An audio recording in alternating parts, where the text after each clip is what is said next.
If buying a home already feels impossible, a 50-year mortgage isn't the lifeline it sounds like. It is a long-term trap disguised as affordability.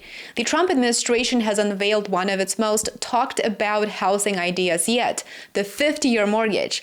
It is being framed as a bold solution to America's housing affordability crisis, a way to make the dream of homeownership more attainable by stretching payments over a longer period. But while the idea may sound appealing at first glance, the numbers tell a much more complicated story.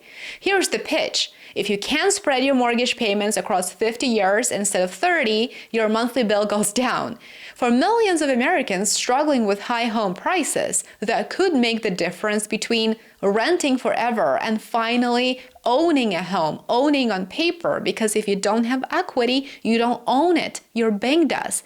And here's the problem. The math of a 50-year loan doesn't actually change the fundamental math of borrowing. It just stretches it out.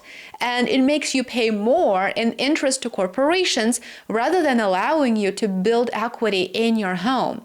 In other words, when you stretch mortgage payments from 30 years to 50 years, the cost of borrowing skyrockets. It's not in your favor. Let me show you the numbers.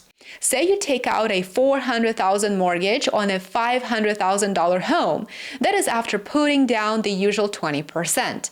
If you lock in a 30-year fixed rate, let's say at 6.25%, your principal and interest payment is about $2,463 per month. Now let's extend that same loan to 50 years. Your payment drops roughly to $2,180 per month. That is a monthly decrease in mortgage payments of $283. This is not a saving because all you're doing here is postponing paying that amount, but now you've got to pay compounded interest on these $283 too. And of course, that monthly relief comes with a massive long-term cost. Over the life of the 30-year mortgage, you would pay about $487,000 in interest, but over 50 years, you will pay $908,000. That is more than $421,000 extra, nearly doubling your total interest payments. The small monthly savings, quote-unquote, pale next to that long-term financial burden. So simply speaking, without considering time value of money and other financial details, for a $500,000 home, you will end up paying $908,000, twice the cost of what it was worth on day one. And it's not just about paying more, it is about how slowly you build equity. That's the real problem too. With a traditional 30-year mortgage, you're building ownership from the start, from day one. After 5 years, for example, under traditional terms, you might have paid off over $30,000 in principal. With a 50-year mortgage, that same borrower would have paid off just around $6,000.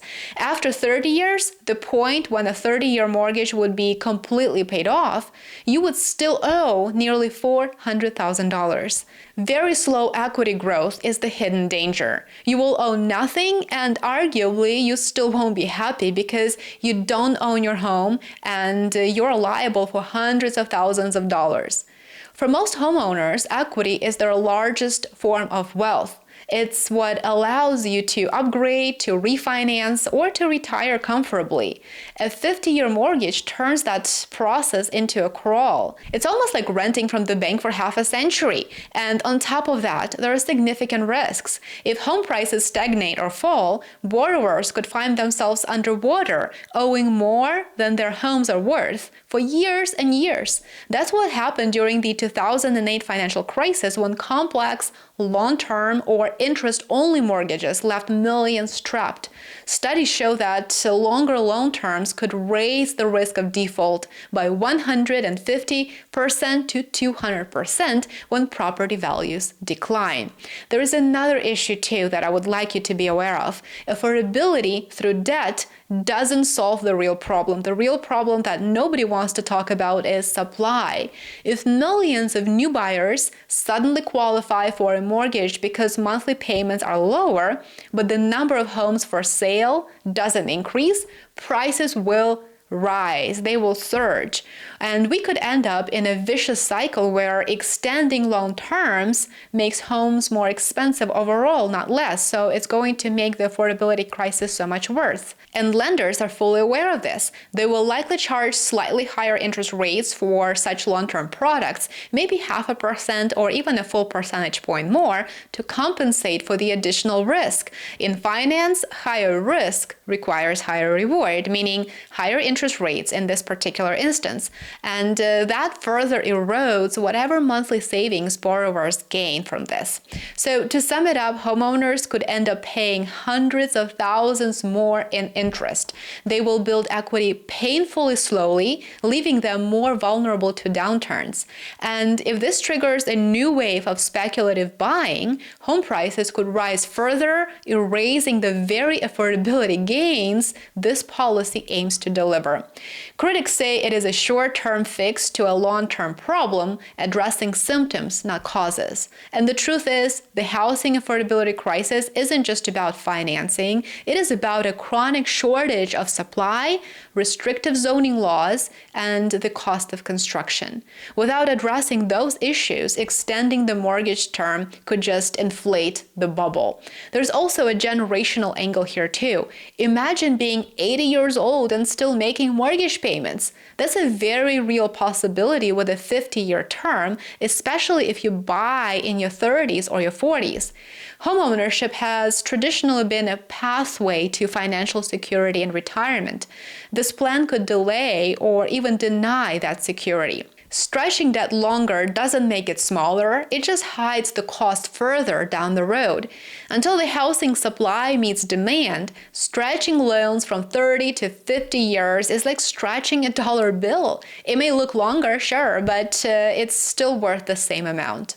The 50-year mortgage may be designed to reshape the housing conversation, but unless it's paired with real solutions to housing supply, it risks becoming less of a dream and more of a debt trap, one that lasts a lifetime.